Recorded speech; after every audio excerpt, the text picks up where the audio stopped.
بسم اللہ الرحمن الرحیم نحمدہ ونصلی ونسلم علی رسولہ الکریم اما بعد۔ ہماری ہفتہ واری نشست ہوتی ہے یہاں Cologne Islamic centre Hong Kong سے، جس میں اپنی کمیونٹی کی طرف سے پوچھے گئے سوالات کے جوابات دیے جاتے ہیں، اور مختلف سوالات کی لسٹ اس وقت میرے پاس موجود ہے، اور کوشش ہوتی ہے کہ ان سوالات کا جواب باقاعدہ ریفرنس اور حوالے کے ساتھ دیا جائے۔ پہلا سوال ڈاکٹر وسیم صاحب کی طرف سے یہ آیا ہے، کیا زکوٰۃ ہر مہینے میں قسط وار ادا کی جا سکتی ہے یا نہیں؟ یعنی تھوڑا تھوڑا کر کے زکوٰۃ ادا کرنا، پیشگی یعنی پہلے سے ہی ادا کر دینا شرعاً جائز ہے یا نہیں؟ جواب یہ ہے کہ جائز ہے، دے سکتے ہیں۔ اگر آپ نے زکوٰۃ کا سال مقرر کر رکھا ہوا رمضان یا کوئی اور مہینہ، اور آپ اکٹھے زکوٰۃ دینا آپ کے لیے مشکل ہو جاتا ہے یا ممکن نہیں ہو پاتا، یا اس کا اکٹھے دینا برڈن ہو جاتا ہے، یا کوئی بھی وجہ ہو، ایسی صورت میں اگر ہر مہینے وہ کچھ زکوٰۃ کی رقم نکال کر دے رہا ہو اس نیت کے ساتھ کہ یہ زکوٰۃ کی رقم ہے، تو شرعاً یہ بھی جائز ہے۔ جب سال کا اینڈ ہو جائے، یعنی رمضان، جیسے ہمارے ہاں عموماً حساب کتاب ہوتا ہے، تو ہم رمضان کو حساب کتاب کا مدار بنا لیتے ہیں، اگرچہ یاد رکھیے زکوٰۃ کا رمضان سے کوئی تعلق نہیں ہے، زکوٰۃ کا رمضان سے بالکل تعلق نہیں ہے۔ رمضان روزوں کے لیے ہے، زکوٰۃ کے لیے ہے، زکوٰۃ کا تعلق سال کے پورا ہونے پر ہے۔ لیکن چونکہ ہمارے معاشرے میں لوگ زکوٰۃ عموماً رمضان میں اس لیے نکالتے ہیں کہ رسول اللہ صلی اللہ علیہ وسلم کی احادیث ہے کہ رمضان میں ایک ثواب کا عمل 700 گنا بڑھ جاتا ہے، تو وہ چاہتے ہیں کہ زکوٰۃ بھی ادا ہو جائے اور کئی گنا بڑھ کر ہمیں اس کا ثواب ملے۔ تو اس لیے اگر کوئی شخص ماہانہ قسط وار وہ اپنے اکاؤنٹ سے اپنی رقم اور اپنے کیش سے زکوٰۃ ادا کر رہا ہے تو یہ شرعاً جائز ہے۔ پھر جیسے سال پورا ہو اس وقت وہ حساب کر لے کہ وہ کتنی رقم ادا کر چکا ہے، اگر وہ رقم تھوڑی باقی ہے تو وہ بقیہ رقم بھی اپنی ادا کر لے جو زکوٰۃ کے حساب میں 2.5% اس کے مال میں آ رہا ہے، اور اگر ابھی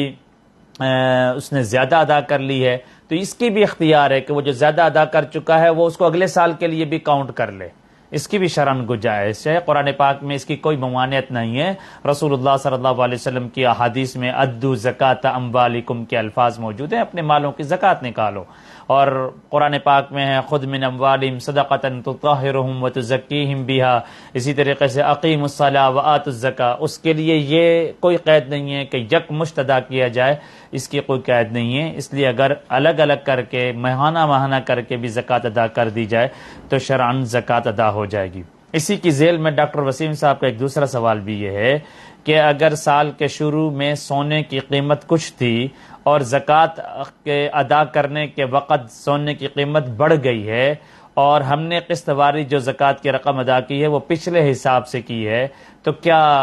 اب ہمیں مزید رقم ادا کرنی پڑے گی؟ تو یاد رکھیے جس وقت آپ کا سال پورا ہو رہا ہوگا اس وقت سونے کی مارکیٹ ویلیو کیا ہے۔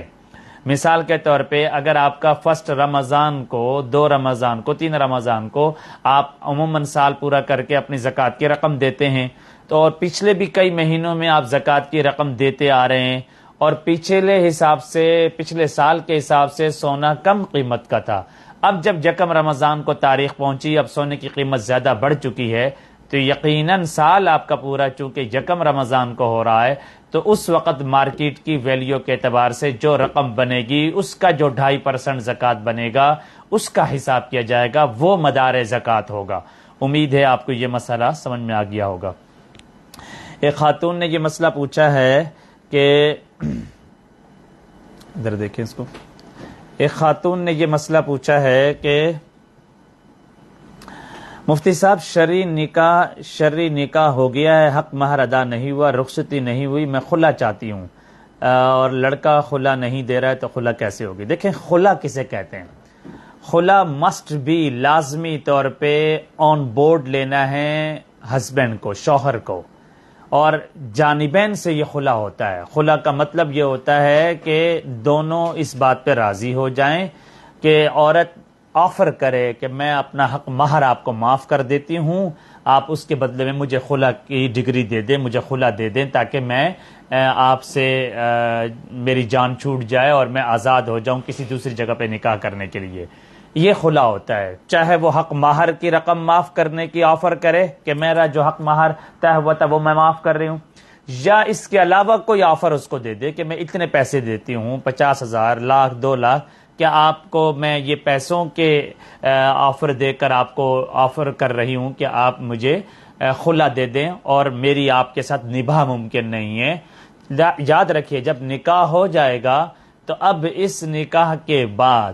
نکاح کو فسخ کرنے کا طلاق کے ذریعے سے اختیار اللہ تعالیٰ نے شوہر کو دیا ہے. اگرچہ تفویض کے اور معاملات بھی ہیں لیکن عمومی طور پر اس نکاح میں ذمہ داری شوہر کے کندھوں پہ ڈالی ہے. اس لیے اگر یہ طلاق اور خلا چاہتی ہے یہ اپنے شوہر کو آن بورڈ لے. یہ جو یک طرفہ خلا کیا جاتا ہے، یعنی ایک جانب کو سن کر خلا کی حکم جاری کر دیا جاتا ہے، یہ شرعاً درست نہیں ہے. بعض دفعہ پاکستان کے اندر عدالتوں میں یہ غالباً سائلہ جو سوال کرنے والی ہیں وہ بھی پاکستان سے، پنجاب سے کر رہی ہیں. تو یاد رکھیے کہ خلا کے لیے لازمی طور پر آپ کو شوہر کو بھی آن بورڈ لینا پڑے گا. اس لیے یک طرفہ خلا درست نہیں ہوتا، اور یک طرفہ طلاق ہی دی جا سکتی ہے کہ اگر یہ عورت سمجھتی ہے کہ میں نہیں رہ سکتی ہوں تو وہ اپنے گھر کے خاندان کے بڑے افراد کو بلائیں، ان کو آن بورڈ لیں، انہیں بتائیں، انہیں شرعی اور اسلامی ریزن بتائیں کہ میں اس شوہر کے ساتھ نہیں رہ سکتی ہوں، میرا اس کے ساتھ نباہ ممکن نہیں ہو سکتا ہے. پھر خاندان کے افراد مل کر اسے سمجھائیں کہ آپ کسی کی زندگی سے کھلواڑ نہ کریں، کسی کو زندگی کو برباد نہ کریں، آپ بھی آزاد ہو جائیں، وہ بھی آزاد ہو جائیں. تو اس کی شریعت نے گنجائش دی ہے. لیکن اس مسئلے کے آڑ میں بات کو سمجھیے، اصولی طلاق کا حق شوہر کے پاس ہے، لیکن چند وجوہات ایسی ہیں کہ اگر وہ وجوہات پائی جا رہی ہیں اس میں اگر شوہر طلاق نہیں بھی دینا چاہتا لیکن عورت اگر اس کیس کو عدالت میں لے جاتی ہے اور اس کو پروف سے ثابت کر دیتی ہے تو ایسی صورت میں قاضی کو، جج کو خود بخود نکاح کو فسخ کرنے کا اختیار شرعاً موجود ہے. اور مرد نہ بھی چاہے، مرد کا رضامندی نہ بھی ہو، تب بھی اگر وہ شرعی وجوہات پائی جائیں گی تب قاضی اس فیصلے کو، اس معاملے کو سن کر نکاح کو فسخ کرنے کا اختیار رکھتا ہے. مثال کے طور پہ نان نفقہ شوہر نہیں دیتا، جو اصولی، جو عمومی، جو اس کی ذمہ داری کی چیز ہے وہ نان نفقہ نہیں دیتا، اور گھر کا خرچہ نہیں ہے، گھر کے کھانے پینے کے اخراجات نہیں ہیں، اور سکنا نہیں ہے، لباس کے لیے چیزیں نہیں پرووائڈ کی جا رہی ہیں، اس کے علاوہ جو ہے گھر نہیں دیا جا رہا، تو نان نفقے کی بنیاد پہ اگر عورت پروف کے ذریعے ثابت کر دی گئی کہ یہ شوہر مجھے نان نفقہ نہیں دیتا تو ایسی صورت کے اندر بھی قاضی کو یہ اختیار موجود ہے کہ وہ نکاح کو فسخ کر لے. ایک دوسری صورت یہ ہوتی ہے کہ شوہر نے ضرب شدید کیا ہو، یعنی شدید اس پہ تشدد کیا ہو، جسم پہ نشانات آ چکے ہیں اور ظاہر ہے وہ ظلم کر رہا ہے، زیادتی کر رہا ہے، وہ خلا بھی نہیں دے رہا ہے، طلاق بھی نہیں دے رہا ہے، اس کو زبردستی جبر کر کے رکھا ہوا ہے اور تشدد اور ظلم کر رہا ہے. اور اس ظلم اور تشدد، ان نشانات کے، جسم کے ان نشانات کو وہ پروف کے ذریعے سے عدالت میں ثابت کر لے گی تو ایسی صورت کے اندر بھی قاضی کو نکاح فسخ کرنے کا اختیار ہوگا. تیسری صورت یہ بھی ہے کہ خود شوہر فزیکلی فٹ نہیں ہے، وہ استطاعت نہیں رکھتا، وہ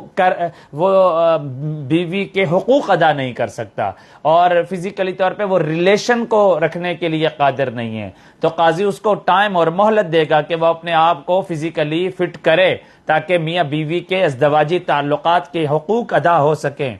اب اگر ایسی صورت کے اندر بھی وہ خاتون پروف سے ثابت کر لیتی ہے، قاضی کی عدالت میں قاضی کو یہ ریئلائز ہو جاتا ہے کہ یہ شخص ازدواجی تعلقات کو پورا نہیں کر سکتا، تب بھی قاضی کو نکاح فسخ کرنے کا اختیار موجود ہے. اسی طریقے سے اگر شوہر گم ہو گیا ہے، غائب ہو گیا ہے اور اس کی بھی ایک مدت مقرر کی گئی ہے تقریباً 4 سال کہ قاضی نے بھی اس کو تلاش بھی کروایا اور ریاست بھی اس کو تلاش کر رہی ہے، گورنمنٹ بھی، لیکن وہ شوہر مل نہیں پایا ہے تو وہ زوجہ مفقود ہے، یعنی مفقود ہو گیا اس کا شوہر. تو ایسی صورت کے اندر بھی عدالت کے ذریعے سے نکاح کو فسخ کرنے کا اختیار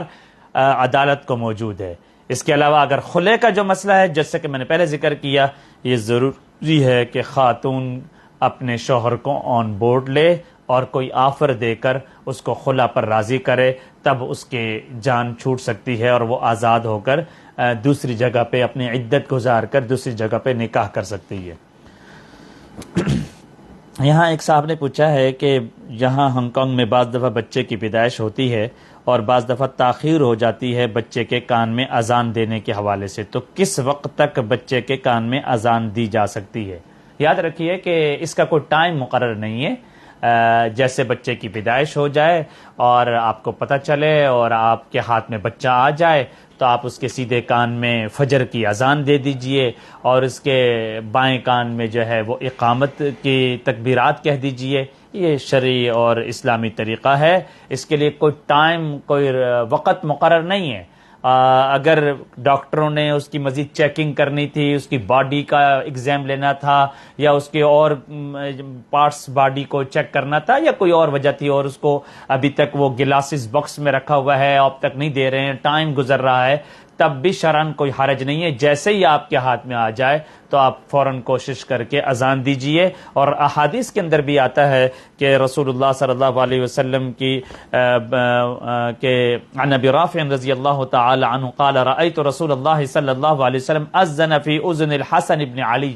حین ولدته فاطمہ بالصلاۃ، کہ جب فاطمہ سے حضرت حسن ابن علی کی پیدائش ہوئی ہے تو رسول اللہ صلی اللہ علیہ وسلم کو جب پتہ چلا، رسول اللہ صلی اللہ علیہ وسلم گئے اور جا کے